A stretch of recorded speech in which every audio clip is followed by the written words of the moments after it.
ఇదంతా బానే ఉంది. ఊరు గెలిచినాం, రచ్చ గెలిచాలి కదా.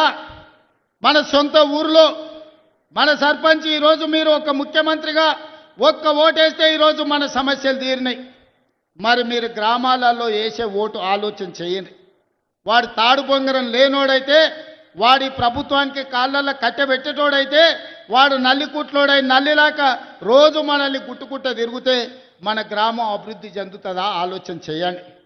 మన గ్రామం అభివృద్ధి చెందాలంటే మిత్రుడు శ్రీహరి దగ్గరికి వెళ్ళి అన్నా నా ఊరికి రోడ్డు కావాలని అడిగేటోడు కావాలి, మా ఊరికి తాగనీకే నీళ్లు కావాలి, మా ఊరికి గుడి కావాలి, మా ఊరికి బడి కావాలి, మా ఊరికి కరెంటు కావాలని మంత్రి దగ్గరికి ఎమ్మెల్యే దగ్గరికి పోయి అడిగేటోడు కావాలి.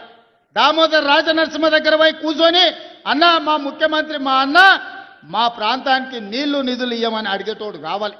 జూపల్లి కృష్ణారావును కలిసి మాకేం కావాలనో అడగాలి, వెంకటరెడ్డి దగ్గరకు పోయి రోడ్లు అడగాలి.